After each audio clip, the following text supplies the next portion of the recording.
And in this particular case, made a commitment to not only this group, but for a larger community of stakeholders and First Nation groups and communities and stakeholders who will benefit from the work that you've done today and that you will do tomorrow. So just a thank you from that perspective. And I know for some it was difficult. So what we're going to do is just hit the wave tops. And this is really, because of the time that we have available, we're really just doing this to give you a flavor of what were the discussions like in the sessions that you weren't in. So people had asked for that, and if there's something that that we don't touch on in the course of our summary, it doesn't mean that it wasn't touched on. It just means that we didn't have time to address it in this brief summary. So what I would encourage you to do is to, again, take one of the pieces of paper that's in front of you and just make a note of it and pass it to me. I'll be over here at this table afterwards.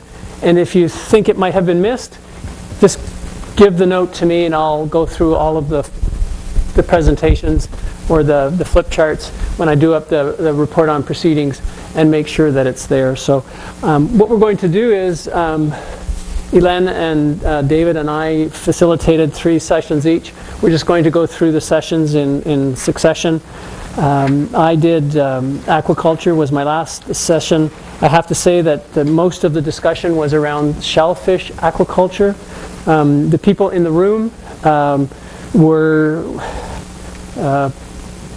interested in getting lots more information about what's the status of opportunities for shellfish aquaculture, what kind of export market potential is there, what kind of job possibilities and potential is there, not only for the direct production of shellfish aquaculture, but also for the processing of them, and also not only kind of were they interested in looking at what existing models might exist in other parts of the country that we could adopt here, but they were really interested in saying what would work for this region, and not only it's ecological, not only the region ecologically, but also the region from a human resource perspective and also from an economic perspective. So it was, I thought, a very empowering discussion. There were some issues and discussed around finfish aquaculture. Clearly people were more supportive of shellfish aquaculture than finfish aquaculture. Lots of issues raised around finfish aquaculture and the interactions and conflicts between recreational and commercial and other types of fisheries. So no surprises there.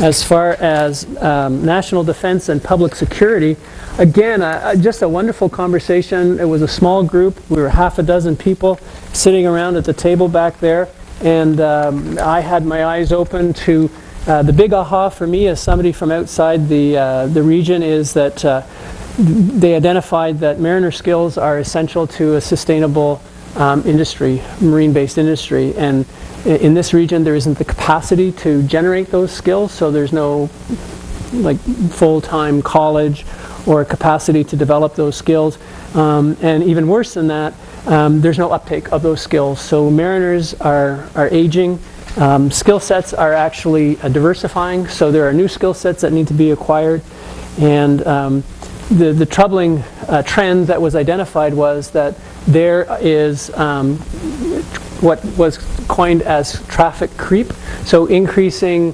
cargo and passenger traffic incrementally over the years with no additional capacity for lane management. Is that lane management? Is that the right word? So radar and the policies and that kind of thing. So those two issues. Small issues discussed around national defense. Clearly the fact that there is no national defense installation here. There are no jobs kind of related to national defense, but there are security issues, and those trends are increasing, particularly with the proximity to the American border here. Also some comments around public safety, response capacities, and our abilities regionally from that perspective. This one in the recreational fishery, which is the one we did right after lunch, clearly big holes in information. We had people in the room who got very emotional about certain issues on both sides, and I want to thank all the people concerned for maintaining respect and dignity in how they exchanged their information. So what the consultant, what the study team member took away from that is we really have some work to do as far as equity and application of legislation and regulation. So that was a big issue, big aha for us. Lack of data around catch, real concerns and issues and information gaps around catch and release mortality, those kinds of things. Rockfish management, so there's a recreational rock fisheries that is being managed in the absence of good data, so there's lots of concerns around there. And on the employment side, big concerns around sort of really what kind of employment is generated by these lodges and outfitters. So is it sort of a sustained employment over years, or are they hiring locals, harvesting their local knowledge, and then bringing in people from outside the region to replace them after a year or two? So those are some of the highlights. From that particular perspective, clearly looking for better catch data, and there's lots of competition, certainly between the recreational fishery, the commercial fishery, and the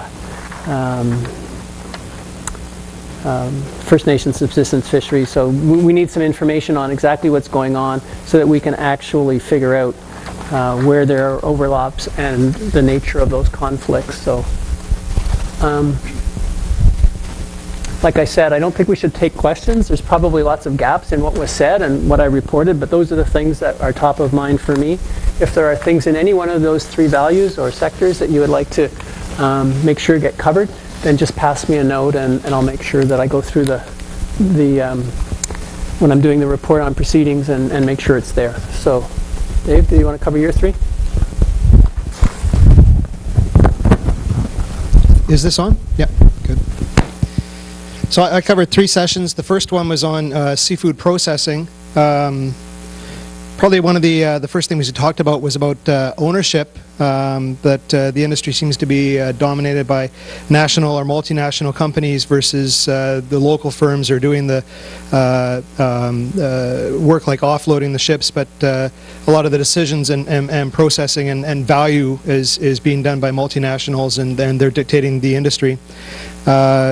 Certain other issues related to extraction happening in Pensima, processing happening elsewhere, the fact that there's only one reduction plant in the region, and government regulations restrict what you can do with the stuff you can't turn into products and whatnot. The number of days of employment is an issue. The trend is for decreasing number of days in employment to the point where those involved in the industry don't actually work enough to qualify for EI assistance, which makes the industry to the point of being unviable. Government regulations aren't just DFO. Environment Canada plays a big role in that.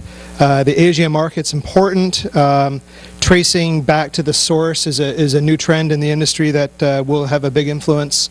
The Alaska influence on the industry here does vary from year to year, depending on what decisions that the processing companies make on how the fish is going to be processed.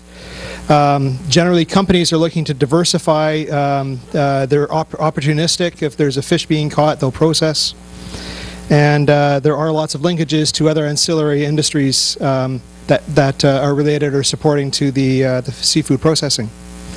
The next session I was involved with was what was nominally called subsistence fishing, and there was general rumblings that term is not really adequate to describe